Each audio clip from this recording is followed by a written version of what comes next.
myself and Dr. Barrett Strom. Cool, cool, cool. All right. And there will be a bunch of things that we reference. I will add some links to them as we get going here. So, oh, I got to let you in. So how do I do that? Participants. This is Barrett. Right down here. Where? Right here? And go up. No, what the heck? Oh, go. Go to attendees. Yeah, panelists. Oh, there you are. Okay. No. How about if I ask you promote to panelists? There you go. All right. As you guys are noticing, we are not tech experts, but we're working on it. So cool, cool, cool. Charles Bopple, how you doing, man? Good to see you. Or good to see you on here. Gary Groff, good to see you, buddy. Awesome, awesome. Renee's on here. Cool. There he is. Hey. Bear Straub in the house. You I'm here. know, sometimes we need the help of everybody around us. And that is absolutely true for me. For sure. All right. So We're here now, though. yeah. Charles Bopple, man. Good to see you. Good to see you. All right. Here we go. We're going to be jumping on here. And Bear, can you see my screen here? Yeah, looks great. Okay. Sounds cool. All right. So again, welcome you guys to today's webinar. It's going to be a great one. We're going to be talking about creating the ultimate patient experience. If you're here for the first time, welcome. Welcome back. Alumni, friends of the Act Dental BPA community. And I just want to thank you first for last year was the most incredible year of all time. And we met some of the most amazing dentist team members, and it's just grown like crazy. And I can't thank you enough. And we even had a few people join this morning. I just feel very, very blessed. And as you can see, I mean, if you don't know what we do, we are practice coaches. I love this stuff. I can talk all day long about it all the time. And Barrett is going to keep us on the rails. Barrett is our CEO. He keeps us focused around here. He is also a former dentist. Are you still licensed? You're still licensed. I'm still licensed. You yes. can still do dentistry. I still technically can do dentistry. Yeah. So the long story is ACT has been around for 28 years, and Barrett was a client 15 years ago, maybe? Yeah, 15, 17. Yeah, about 15 years ago. Okay, so it's important to know this as we go through this webinar so that he actually did all of these things. And he wasn't really a struggling dentist, but you became a client, did it all. So we're here to support you guys in this journey. I want you to feel free to ask questions in the chat, and we will answer them. A couple things. Our To the Top Study Club is exploding. We love it. Now, I'll tell you what it is. It's just a group of people committed to helping create a better practice and better life. We now have 2 groups of 50 strong, and we're going to be adding a 3rd group, and we do them once a quarter. So if you're looking for what do the best private practices and dental practice owners and the best leaders in dentistry look like, come and see. Here's what's so cool. We love it so much. I just got the workbook for it. Here's the workbook. Like when you come for a day, we give you the best stuff. Your brain will explode, but you're going to be in a room with 49 other dentists-ish that are going to share everything. And it's one Friday per quarter. My favorite thing is I was never the smartest person in the room, but now I'm clearly not. And it's amazing what people share. We believe in it so much that if you just want to come, check it out, kick the tires, you can come for free. We'll roll out the red carpet. We'll feed you. You can come, take the whole workbook, take all the information, leave. We'll high five if you don't love it. You don't want to come back, that's totally cool. I know that won't happen, but you're welcome. And our golden ticket is right here. And you can reach out to Gina, Gina, on our team, and we will make that happen for you. Barry, do you have any thoughts? Quickly, yes. Let's think about, we always talk about the 3 circles from the book E-Myth. And when it's converted to dental, every dentist is an entrepreneur, is a leader in their practice, and is a clinician. And there's 3 different hats and 3 different roles that we as private practice dentists have to fulfill. And we're very comfortable in the clinician role. And think of altitudes. We're down doing the nitty gritty. We're doing what we are trained to do. We're doing dentistry. And that's most of our time. But when we have to be a leader, we have to study things, which we're going to do today. So this webinar is very much like one level up, and it's going to be about the ultimate patient experience. It's going to be about operationally making your team succeed day in and day out. It's very hard to find the right opportunity for dentists to feed their entrepreneurial mind. We can read books, we can watch webinars, but a true entrepreneur has to get out of their business and think very high level. Think about the business model. Think about why they're doing dentistry. Think about what are the strategies I'm going to take back to my business that are going to set me up for success. And there's so much psychology around that. You have to literally get your body and your mind out of your business, away from home, out of your dental practice. In many cases, a car drive or an airplane. And that's what TTT does. And so our dentists come and they sit in this room and we help them get into that entrepreneurial mindset. You see things clear. You're able to view your practice as a third party from up above and see things you couldn't see while you're in the day to day. And then you go back and you implement it and you come back 3 months later. So if you're like, why would I jump on a plane and come to Milwaukee? It's exactly for that reason, that you are an entrepreneur. And we as dentists, it's a very unique business model. It's hard to find the time and the right opportunities to get us in that mindset because we're doing dentistry all day. So that's what it's for. So come join us. We'd love to have you. You're gonna think it's great because it's an excellent day. Yeah, you're just prompting a lot of thoughts for me because I love what you just said. The reason you became a dentist is to experience this freedom. Being an entrepreneur and having a business that works, it's amazing. I'm just telling you, like you get to call your shots. Now, it's overwhelming when the business is just too much. And it's hard to find the right place. And so we welcome you to check it out. You're going to be surrounded by entrepreneurs that control their time, they control how they do it their way. And there's nothing better than that, than doing it the way you want to do it and enjoying yourself during the day. So come check it out. Also, you'll see this. We have just launched our own private app, our exclusive private app. So people always ask, like, what do you do? We only do 3 things. You can do it on your own, and I'll share with you that's the Best Practices Association app. And now there's actually a free version. So if you go to the Apple iStore, is it an iStore? I don't even know. Google Play, Yeah. you'll see it on there. The app store. Yeah, my daughter just downloaded it, and got on there for free. So it's pretty cool. Or you can do it in a group, and that's the To the Top Study Club. You can be surrounded by a group of people that share best practices, and they share everything.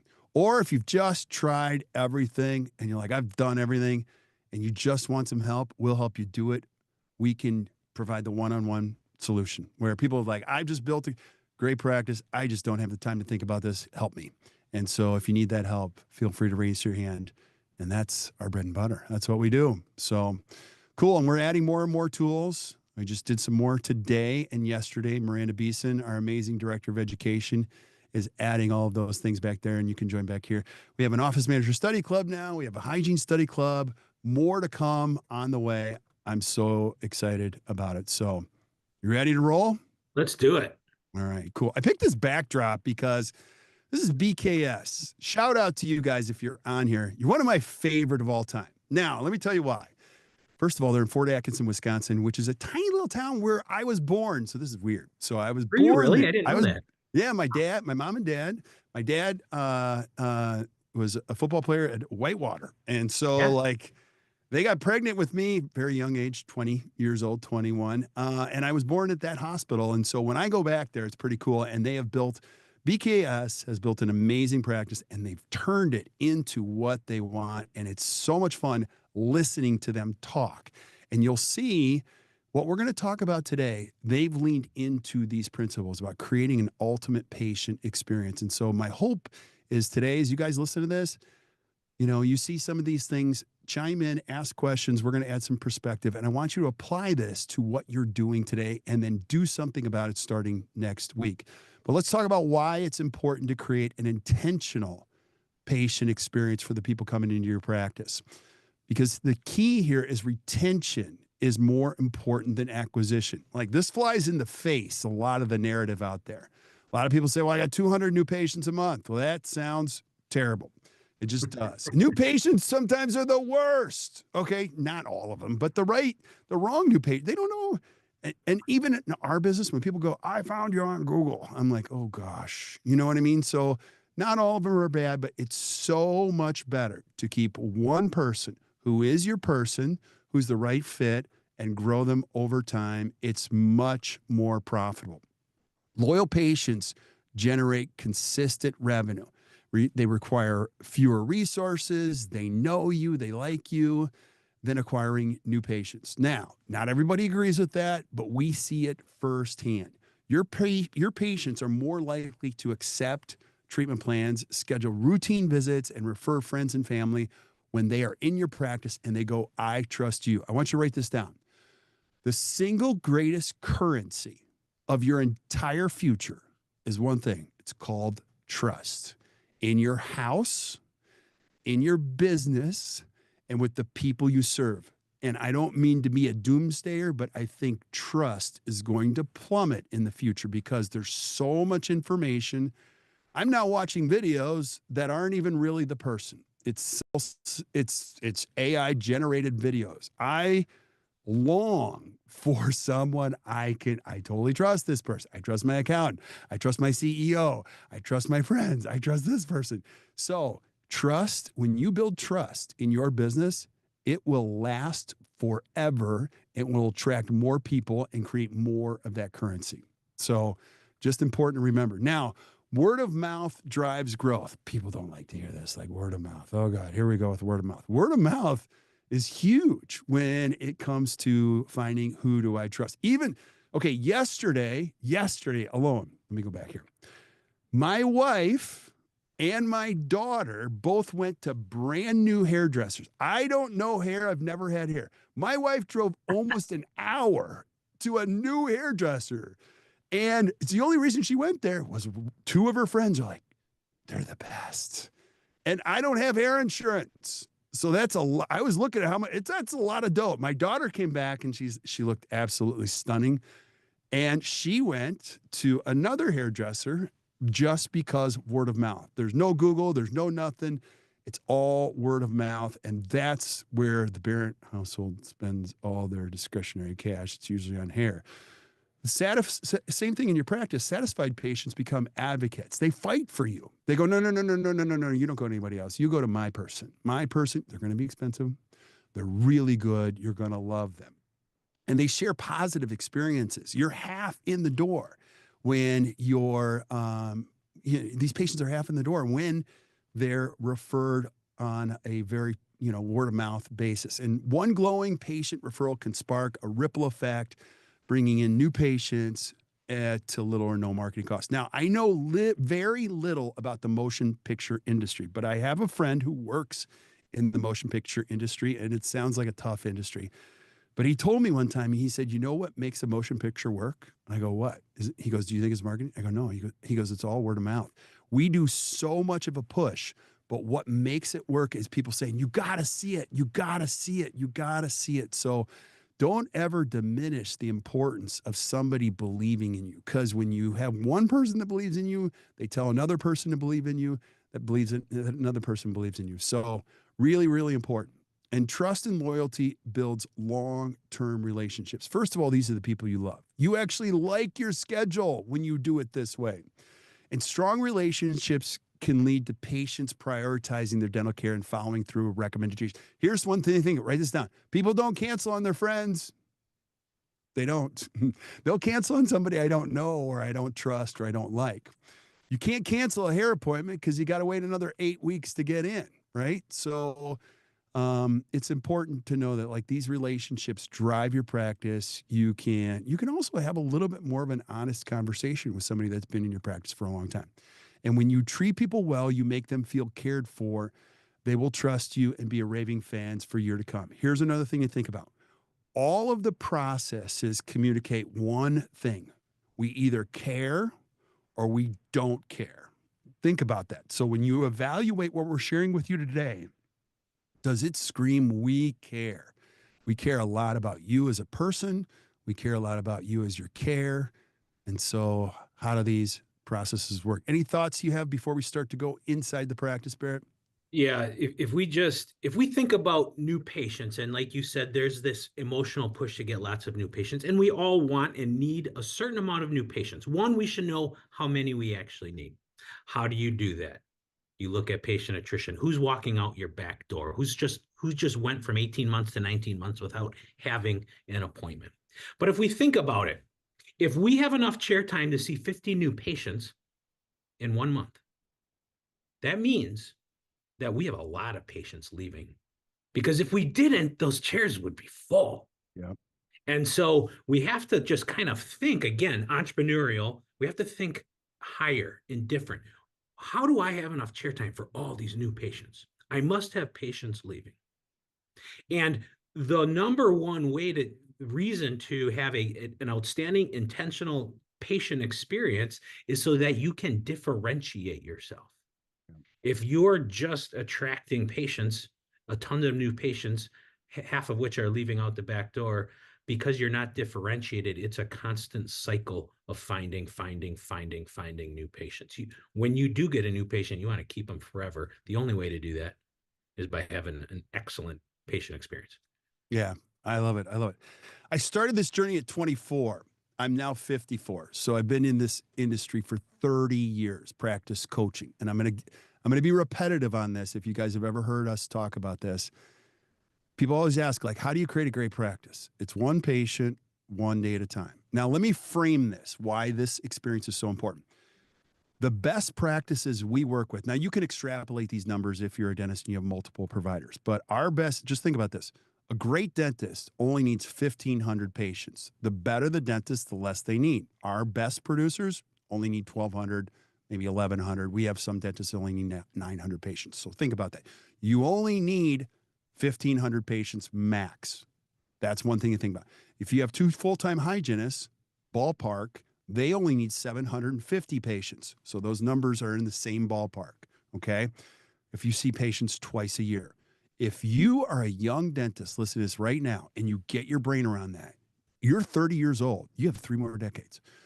Your job is to find the right 1,500 people. If you're one doctor practice, if you're two doctor practice, go two times that and say, I got to find the right 1,500 or 1,200 patients for me. And one at a time, I'm going to build this practice. And over time, I'm going to attract, create that experience. You're going to crush it. You'll put to rest the whole, I need more. You don't need more. You actually don't need more. Some of the patients you have in your practice are called damaging dollars. You're not making any money on them at all. And you're better off not seeing them. And you don't even like them. So, like, set your sights on these are the right type of people for my practice. And that's why doing what we're sharing in this particular session is so important, because through this experience, you can be extremely intentional about it. So, accessing the physical. Let's talk about what your patients see. Now, I don't have this in a slide, but I want you to think about this. This is something we've been teaching for years. It's the patient experience exercise. If you guys are looking for a fun team, this is fun. Okay. Great thing to do with your team. And if your team meetings are terrible, just start with this one.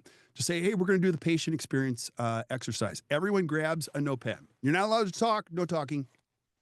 We're going to go outside and you have to write down everything you see. Start at the parking lot, start, with the bushes in the front, start with the sidewalk, start like no talking. And it's actually pretty good to bring a friend who's a straight shooter. Like I have a friend who's like, oh my gosh, you got something hanging out of your nose. Like she'll just tell me right away. And she's a straight shooter. It's great to have somebody like that because they'll tell you everything. Start outside, then go to the greeting area, write everything down. Then go into each one of the ops, write everything down. Then go into the consultation room, write everything down. You're going to create a monster list of things. You're going to see, your team members will see things you've never seen. There's going to be a stain on one of the ceiling tiles that you've never seen because you've never looked up there.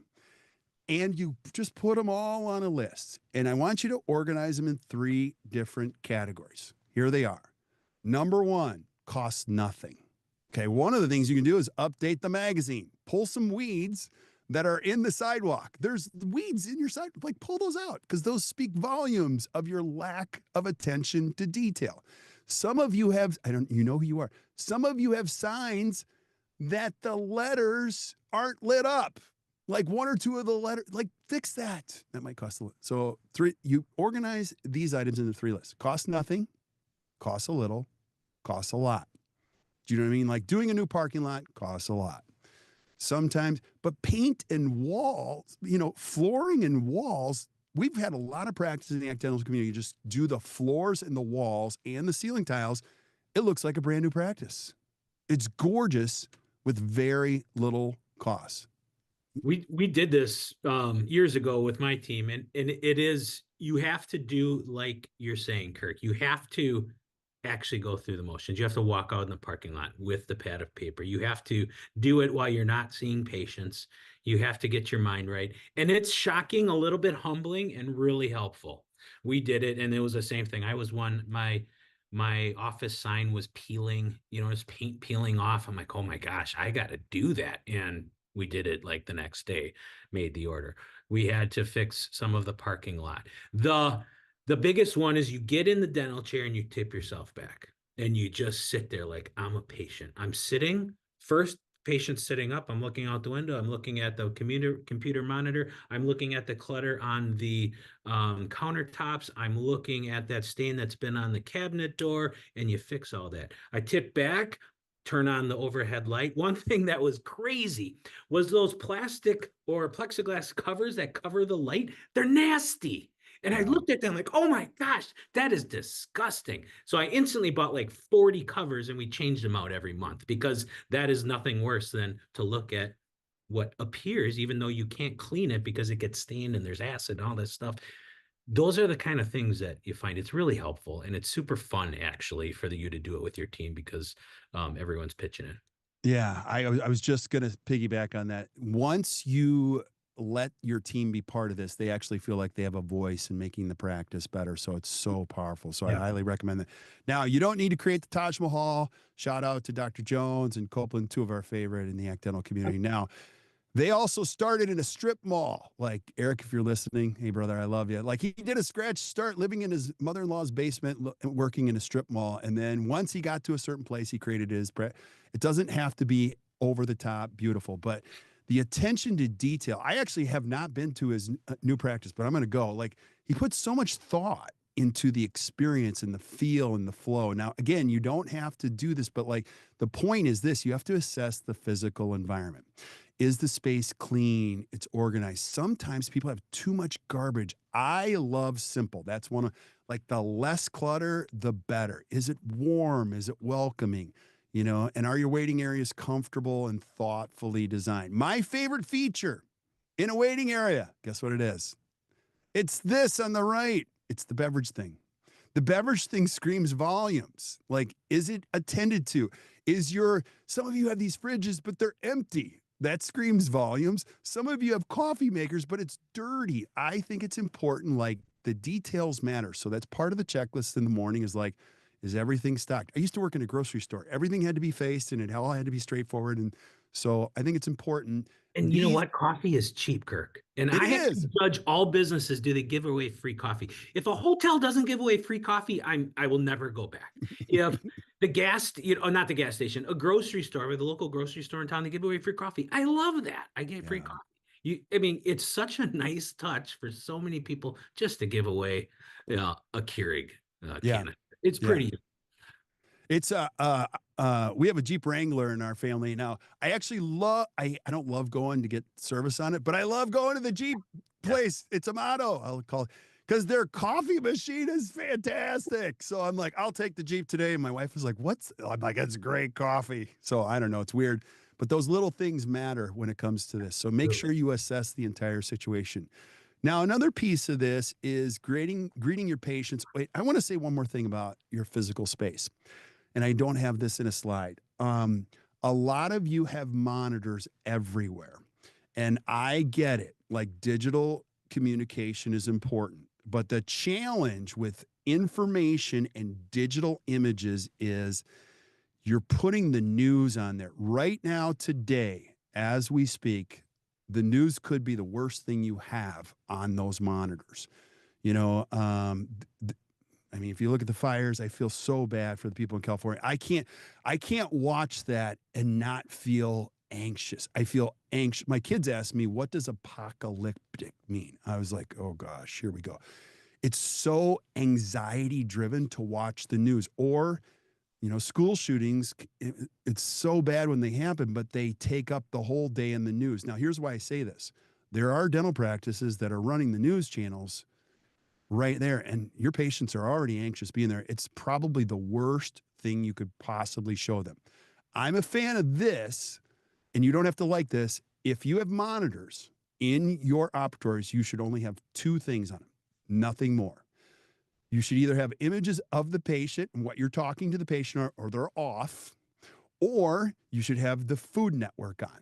That's it. And just say, you know, our doctor only has the Food Network. I don't know. I don't know how this works. Like, because I don't know that having other image. Now, you don't have to like that, but I've learned that from other practices. Our practices in North Carolina taught me that. I love that. Is that you have to be selective about what goes into patients' eyes. And you can control your own environment and their experience here. You don't go to a spa and find the news on there. You know what I mean? So it's important to make sure that you're protective of what patients fully experience in your practice. So now let's talk about the greeting. This is a big one. How do you greet patients positively?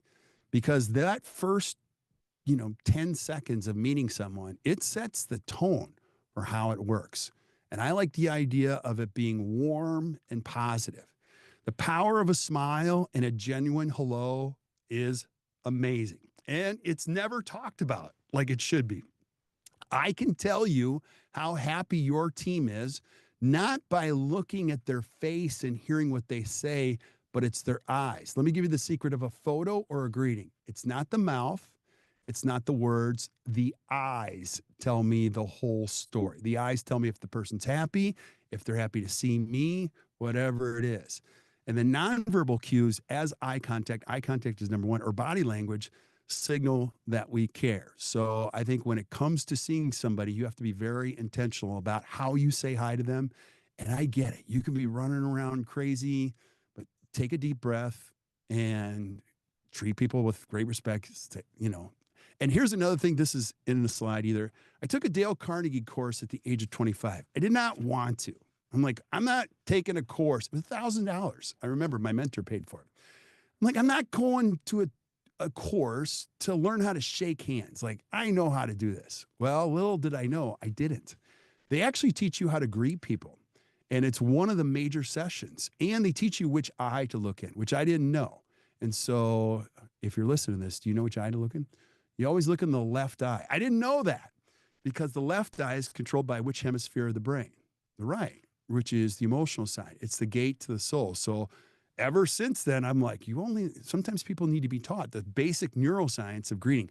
Dale Carnegie courses are amazing. They teach you the science of touch and all of those things, how to greet people. We don't have time to get into all that, but just one of the tips I wanted to pass along.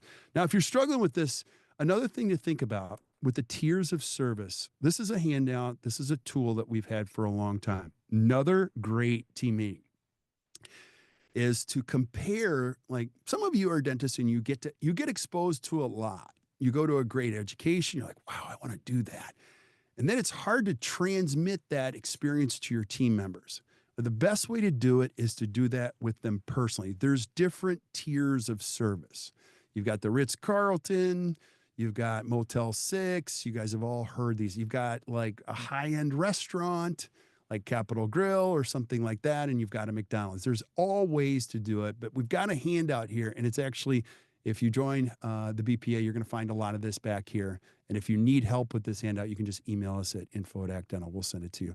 But you can actually describe the difference in tiers. Tier 1, it's being a little bit poor, lower service, maybe higher volume. Tier 2 is fair, good, excellent. And what you want to do is create a model for how we communicate. Because you might say this is poor, but they might think that is great. Let's get on the same level about how we communicate. And what's really cool about the third piece of the handout, the third page, is you can all, as a team, take each one of the components of your practice and go, that's really kind of tier 1. And call it out. tier one, tier two, tier three, tier four. Like, here's one of my favorite. I think the consultation room is the single most important room in any dental office. Sometimes people don't have a consultation room, and I get it, but they're presenting treatment in a chair with a mask pulled right down here and in a clinical environment. I don't think that's the best way to do it, but in this particular framework, you could call that out as that's very tier two. And you can say, I want to move to tier three, which is moving it out of the clinical environment. I want it to be comfortable. I'd actually like to be at a table. I'd actually like to have a monitor right here. You can give voice to the words and get everybody working together around what these things mean.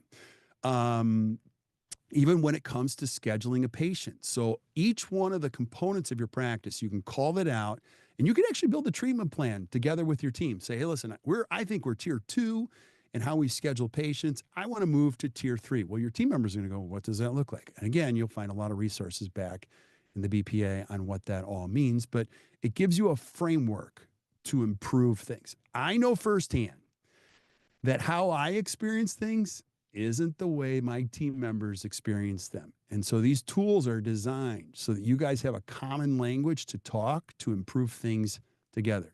Because there's nothing worse than saying to your team members, I don't like that when they worked really hard on something. So maybe we slow it down and do it in an organized fashion. And then personalized greetings and first impressions. I'm a huge fan of first impressions. And a big piece of this is welcoming every patient as an individual. And let's talk about what that means. And it's about avoiding labels and assumptions. Everyone comes with assumptions and labels. And I get it. It's hard. The first thing all of us do, myself included, is I'll size somebody up. And I know firsthand that's the worst thing to do. I have to trust my intuition that we're doing the right things when we meet somebody, but avoid the labels that come with this. A lot of times we're doing a wallet biopsy on somebody that's coming in. We're like, they don't have any money. They'll never say yes to this. And later on, you find out this is one of my favorite patients. So treat each patient encounter as unique. And that's hard because you see a lot of them every day, every patient, they are unique. And oftentimes we judge patients before knowing their full story. Maybe they're a little irritating or they aren't friendly, but they've had a bad past dental experience. Sandy Roth tells a story about a patient in Seattle in a dental office. And the dentist was like, oh gosh, this kid comes in, he's got torn up jeans, flip flops, and a t-shirt. And he's got broken centrals and all this kind of stuff. And the dentist is like, oh gosh, this is not the right patient for my practice. And the dentist is like, all right, I'm just going to get through this. And so starts asking a few questions. So how'd you get here? And he's like, I don't know, I just retired. He's like, you just retired? And the kid was in his 20s. He had just retired from Microsoft. So he had a few dollars, he had just cashed out. And the dentist told Sandy, he's like, okay, that was a big one. Like, don't ever judge people by what they're wearing because they're gonna blow you away. Now, John Cradham, who's a friend of the dental community, shout out to John. It's his famous Dot patient. This is my favorite patient. Sorry. He had a patient. Her name was Dot. And Dot had come in for years. She was a nice lady. He saw her. They went to the same church, but he patched her. He was learning how to do comprehensive dentistry. And he's like, she's just not, I know her. I go to church with her. So I'll just patch. Well, Dot disappears for like 2 years. Now he didn't notice she was gone. He's like, one day he sees her at a function and he's like, oh my gosh, there's Dot. And he's like, I haven't seen her for, she walks closer and closer and closer. And he can notice as she's talking, she's had her whole mouth completely restored, uppers and lowers. He said, that is the moment of truth as a dentist. You're like, that's my patient. Wow, she's got new teeth, uppers, and the work was gorgeous. And he said, it took everything I had to go, Dot, how are you? Good to see you. And she's like, Dr. Cran, so good to see you. And he's like, I gotta ask, it looks like you've had your mouth. She goes, oh yeah, what do you think? He goes, it's gorgeous. He goes, who did it? She goes, oh, I drove all the way down and had so-and-so do it. He goes, so-and-so is my friend. And then he goes, I gotta ask. She goes, why can I just ask, like, you were a patient forever. Why didn't you ask me to do it? She goes, oh my gosh, I didn't know you could do this. He had assumed she would never buy what he could provide. It's powerful when you have those stories. So don't judge and don't put labels. You are helping somebody when you help them create a better future. Now, I'll give you another Frank Spearism. I'm full of these things because I love it. Frank Spear told me years ago, I heard him say it several times, at the practice of excellence. If you guys have ever been there, it was probably 15 years ago. He said the most freeing place you could ever be as a restorative dentist, ever, is to detach yourself from what a patient's going to say. So many times you attach yourself to they're going to be overwhelmed, they're not going to like this, they're going to cry, they're going to be upset. No, your job is to do one thing, just tell them the truth. The better you can get at just telling everyone the truth and detaching yourself from how they're going to respond, or they won't afford this, or they can't do this. Just tell people the truth every single day. You'll be wildly successful. So don't judge, don't prejudge. Judging has nothing to do with the dental practice. And the powerful thing is, everybody's got a story. And the story is like the most important piece of diagnosis. I don't have this as a slide either. People talk about the 4 or 5 pillars of diagnosis. There's a sixth. It's called the patient's story. The reason they're in your office and the reason they're going to do the dentistry is that you learn their story, you understand their story, and you help them complete the story or change the story. And you make their appointment more than just a dental appointment. It starts with really connecting with people. And I'll tell you guys, we are reading a book. Barrett, you and I talked about it this morning, is how to get to know a person. Who's the author? I don't even know. I'm actually, I don't know. I can't it's remember. shout out to David Brooks or David Brooks. Yeah. How David to Brooks. really get to know a person. It's like shaking me. It's an amazing book. It's very heavy. It's very deep. I'm in chapter 6, and it is like how to see and understand another human being. I actually want to make my kids read it because it talks about connection at a very, very, very deep and intimate level with human beings. I can't even report on it yet, other than shout out to Dr. Chris Mazzola for suggesting it. He actually purchased 21 copies for our entire team and shipped them to the office. So I'm going to hand them out next week at team week for us. So make sure you really get your arms around connecting and making people feel special. You guys all know people that make you feel special. You know, I had an uncle, he passed away last year. He would make you feel like a million. When you walked in the room, you were the most important person in the room. He wasn't, you were. That's a gift. So make people feel special using the patient's preferred name and acknowledging their preferences. You know, that's really, really important, and warmly welcome them and share them. You may not like touch. That's okay. I'm a hugger. You don't have to hug people, but find your own way to warmly welcome, you know. And we have a lot of members of the accidental community. They're like, no, I don't want to see a patient opportunity. I'm going to go out and get them. If it's a new patient, I'm going to go grab them, you know, greet them, go hi. And I know Barrett used to do this. They go, hi, Dr. Strub. You go, I'm Barrett. Nice to meet you, type of a thing. And anything you want to say about that when you meet somebody at the first time? Any of your Well, tips? I'm having these thoughts. So remember the exercise you talked about where we walk out into the parking lot and we look at our physical structure. We can do the same thing with a new patient experience. Go through as a patient, think through your system, how your team answers the phone, how a new patient, be around up there sometime when a new patient walks door. How do they get into your chair? So one of the things we were very intentional about this, and our new patient experience was I think second to none. Not because we were special, because we really made an effort to do it. So one, when that patient walked through the door, it wasn't like they walked up to Susie at the front desk with their eyes down typing. It was like, hey, you must be Barrett, because I know you're coming at 1 o'clock and it's 5 to 1. It's like, yeah, hey Barrett, welcome. I'm Susie. We talked the other day. That's a first touch point. That's amazing. Number two, before they ever got into my chair, I had a little sit down interview in the consultation room. And I can't tell you how many patients says, I've never had any type of doctor do this. I mean, we're just going to talk and get to know each other before you're ever going to even tip me back in the chair. I'm like, yeah, and we talk. And then before we ever get a patient in the chair, they're mine forever. Yeah. Think about that. And so if you step back and take your existing way of doing new patient exams, for example, and set it over there for a minute and say, my goal is to differentiate myself. My goal is for when a new patient comes in my practice, for them to say, this place is different. Then what are we doing here? What and what do we need to do to be able to achieve that? What changes do I need to make? That's what an entrepreneur would do. That's what a leader will have to identify. And it's not very hard to apply some of these tweaks so that your new patients are saying, this place is different. I don't know what about Yeah. it. It's crazy. And so you can do this diagnosis or this autopsy, if you will, of your whole new patient or just patient experience and walk through it and say, what needs to change in order for my patients to feel like I will never leave this place because I trust them? Simply Yeah. because they used my first name the first time I walked through the door and I got to spend 5 minutes with a doctor. I trust them. And Yeah. he hasn't even looked in my mouth yet. Yeah. The greeting is so important. So we just got back from Mexico as a family. We went to our favorite Italian restaurant.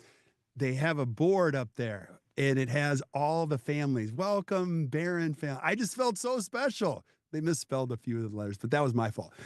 But it was so cool. I just felt like I was home. And we haven't been there in like 4 years, but it was like, oh, you're back. Wow. So it's pretty cool. And if any of you are as old as I am, I'm in my 50s. You remember Kmart? Kmart was put out of business by a 72-year-old woman. It's called the greeter at Walmart. And so I have a friend, and I also have an uncle, my uncle Tony. He actually was a former store manager for Walmart. He's now left, and now he does real estate, and he's done very, very well. But he was like, you have to understand, like the right greeter changes the sales for the day. We know that when we get the right greeter up front, it's amazing how much it adds. People actually feel better. They buy more, all of these things. Having the right concierge at a restaurant changes everything. Welcome. If you have a kid at the front who's like, are you here to eat today? Yes. Like that changes everything. So don't ever undervalue the first touch, and it's so important. Now, another piece of this is we have to see people on time. Write this down. When you're not on time, it screams, I do not care. I know you're busy. I know you got a lot going on. And some people don't think it's a big deal when you see patients late. It is a huge deal when you see patients late. When you see patients late, even 5 minutes, you're screaming, I do not care. Pete Dawson said this his entire career. You can actually create a practice just by being on time of people that trust you. I don't trust anybody who's late for an appointment. Actually, I will lower my expectations and your suggestions if you're late, no matter how busy you are. So make sure you're on time. And if we happen to run over and you're not on time, you need to let them know with compassion and thank them for their patience. And please don't give out the gift cards at Starbucks and think that's going to fix everything. It doesn't fix everything. I need you to be on time. Some patients will tell you, I don't even drink coffee. I don't even want this. Like, I just want you to be on time. What makes the world work is when you deal with a business that makes a promise and keeps it or beats it. That's why a lot of you love Amazon, whether you like it or not. I know Amazon's not going to let me down. If they're late, they're going to let me know. They're very rarely ever late, but like they deliver exactly what I want. So make sure you're a practice that delivers that. And when it comes to the experience in your practice, another great tool, and we could spend a whole 2 hours on this one, is diagnosing all of these touch points. And so we created a tool, and it's back there in the BPA. You can find it right back in there. How to create a 6-star experience. So if you struggle with how to talk to your team about this, you can actually go through the new patient experience one step at a time, starting with the initial phone call. Then you're going to go on to the day of the visit. It's going to give you language, the first handoff, what happens in the chair. It's actually a guide, step by step, how to take it from where it is to another level. And then how the patients actually exit the practice. And then don't even stop there. It's the retention factor that happens afterwards. So we spend a lot of time. There's a lot of resources back there. We actually have a couple podcasts and a couple webinars that support the this, but I want you to have some type of a tool when you go back to your team and you're talking about these elements that you can improve. Now, don't try to do everything, but I think the cool thing about this particular tool is you can sit with your team and say, hey guys, you mind reading this? We're going to talk about it next week. Just circle the ones you think we should work on. Or maybe this quarter, we're going to work on the new phone call. Next quarter, we're going to work on the day of the visit. Incrementally, by working through these things together, you can make your practice that much better. I just got to point something out, Kirk. That tool is so valuable. And there are so many dentists that we see that invest money in fancy social media marketing and annual patient appreciation, expensive parties, and buying all sorts of stuff for new patient acquisition, and water fountains and fish tanks and grand pianos and all sorts of really fancy stuff, trying to create this differentiation. And the number one way to do it to get your patients to love you is this stuff. And this is free. This is verbiage. This is being a nice person. This is about patient handoffs between your team. This is about taking care of the patient in your day. Not all that other stuff doesn't matter and can't help a lot. But without this foundation, all that is fluff. Yeah. And so many dentists and so many practices would be so much better off to just focus on this first, Yeah, I totally then agree. build around it. This is the heart. This is the heartbeat of those differentiated practices that patients love them. This is Right. the heartbeat of those practices that don't need insurance to get new patients. This is the heartbeat of that individualized relationship-based care. This tool and micromanaging the verbiage and in a good way. Like, we're going to pay attention to every detail. We're not going to kind of wing it. We're going to do a pit stop when an assistant closes out with the treatment coordinator. We're going to talk about how we're going to use verbiage, how we're going to present cases. All that stuff matters. And when you do it right, man, it sets you up for success the rest of your career. It's I amazing. told you're opening Pandora's box. My favorite thing in the world at work, I have one favorite thing is when somebody we serve goes, your team is freaking amazing. Now, everybody wants that. The question is, how do we do that? Getting them to understand this and working together and being consistent and having a framework is how to do it. So I know as a dentist, you're like, oh gosh, I can't even talk to the person at the front or blah, blah, blah. You have to find a way that people work together. This is a great tool that if you work together, everybody believes in it over time, your patients are going to go, these are the most incredible people ever that work for you. And you can go, yes, I love them. We work hard at making sure that your experience is exceptional here. So thank you so much because it frees up your time. Your team and your patients know when your team members are happy. Getting your team members engaged is one of the biggest challenges you'll ever have. Our job is to help you think better about that. Now, building connection in the operatory, a whole nother component of the new patient experience, and active listening and rapport building. Now, active listening is not one of my best talents. I'm a talker, so I work hard at trying to listen as much as possible. And this is how it works for me. Like my whole family will tell you, I'm trying to be quiet.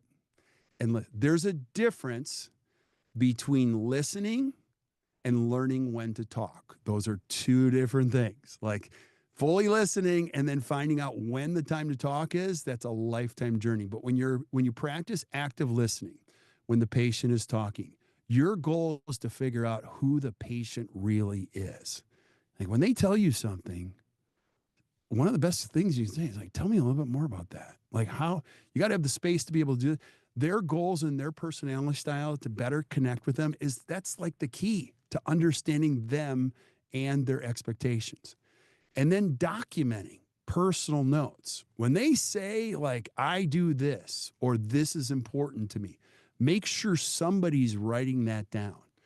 So we use the Ford acronym here. I love this, which is if you've ever been to anything like we learned this from a dentist in Minnesota who has a treatment coordinator that was in the hair industry. And they use the Ford, Ford. It's family, occupation, recreation, and dreams. And they put that in the patient chart. So over time, over a lifetime, when a patient says anything, they can put it in one of four buckets. They said something about their family. They said something about their occupation. They said something about their recreation. They said something about their dreams. You now can create a systematic way to recall that information that's important to them. And it's right there in the chart. Remember, this is what you do screams either you care or you don't care. This is a system that helps your team collectively start to care. You're going to have team members that may come and go, but when you have something like that, it screams like this matters to us. So active listening and be attentive to the patient's needs and promote comfort.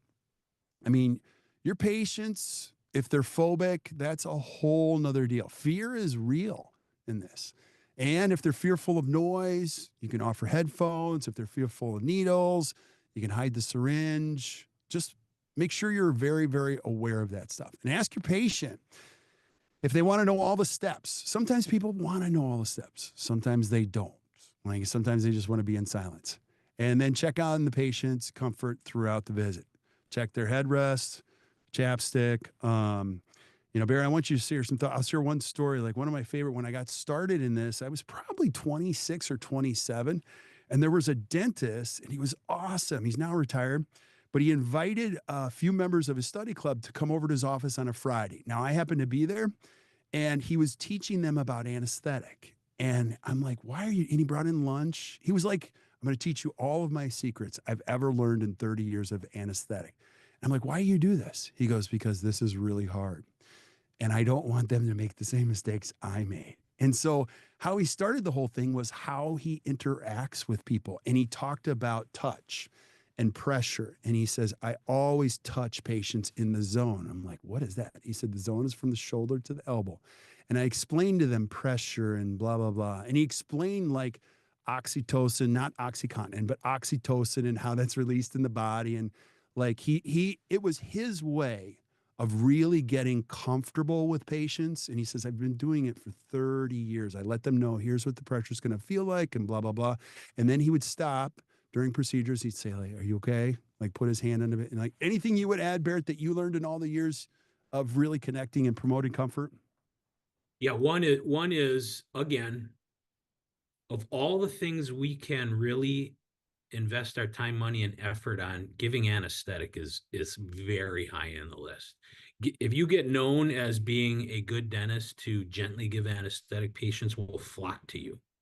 And I always, on my way in and way out of the operatory, would just kind of give a little tap to someone and say, "And how you doing?" The patients want to be treated like a patient, like a person.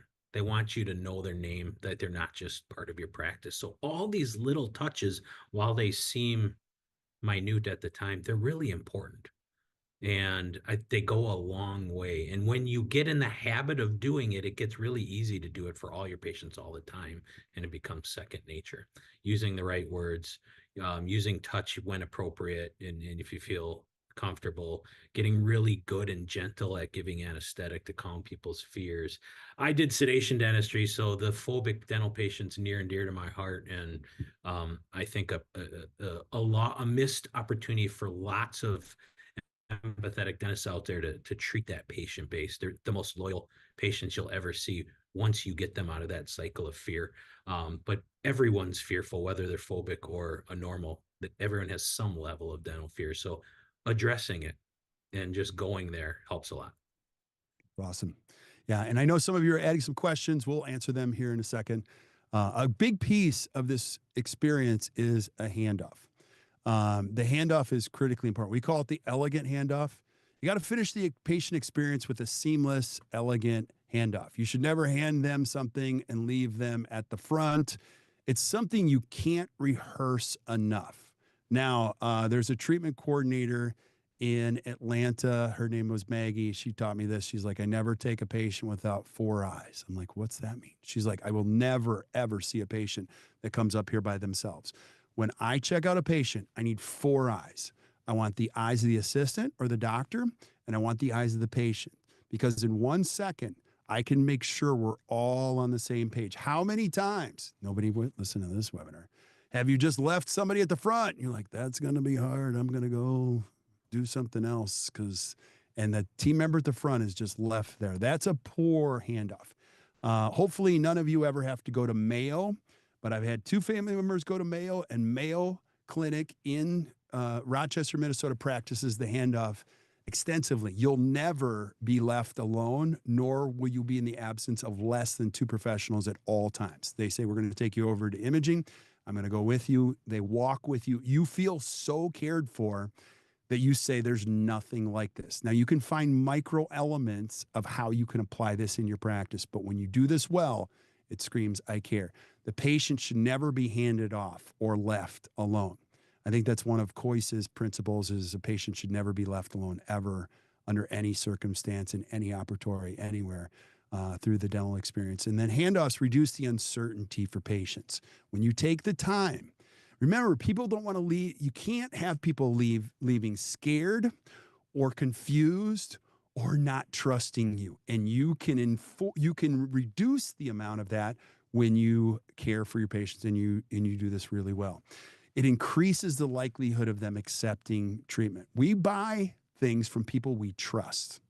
Okay. So, and when there's a verbal handoff between team members with a summary of what happens, it leaves little room for doubt. We're big fans of the pit stop. I don't have that in here, but procedure, investment, time, those are three elements that should always be covered when it comes to a handoff, an elegant handoff between one team member and the next. I've already shared with Mrs. Finelli. We are going to do these 2 crowns on the next visit. The fee for this is this, and she's going to handle that with you. And she already knows she's going to be back here for a 7 o'clock appointment. And she already knows that she's going to expect to be here from this time to this time. Here's why that's so important. We have those conversations clinically, and then we expect the person at the front to sell it and go through all those details when they weren't part of the conversation. So make sure like there's a lot of overlap. And the other thing to remember about what happens in people's brains is I'm the worst at this, but people can describe things and I only listened to a couple of them. I only heard that, but I didn't hear that piece.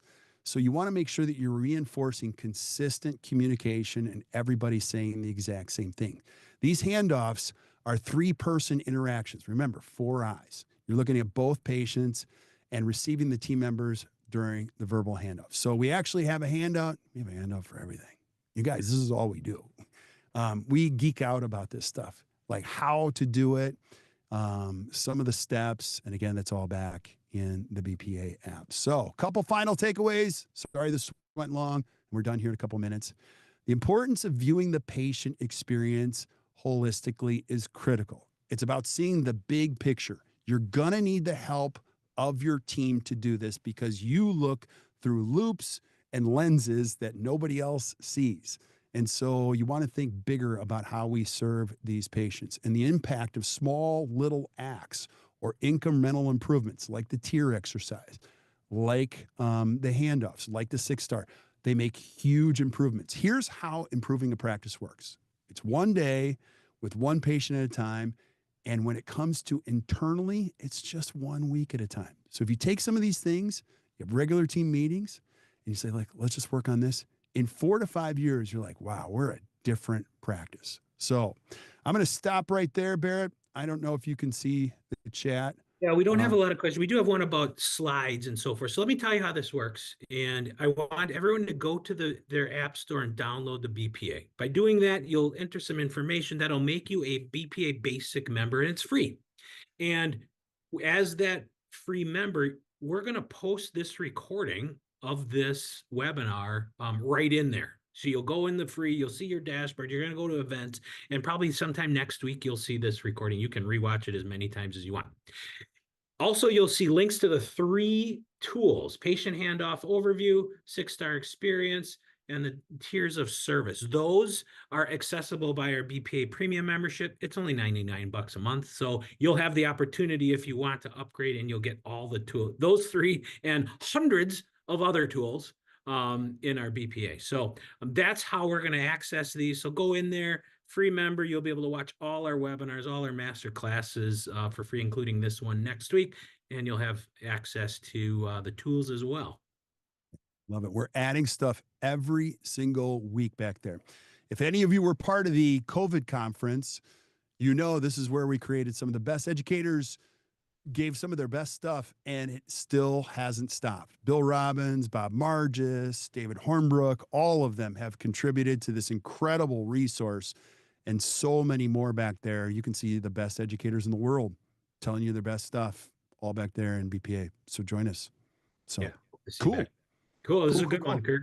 Yeah. Thank you guys so much. I don't know if there's any other questions, No, but thank you guys for listening today. We're here to help you, and we'll see you back in the BPA. So have a great thanks day, everyone. everybody. Thanks, Kurt. Thank you.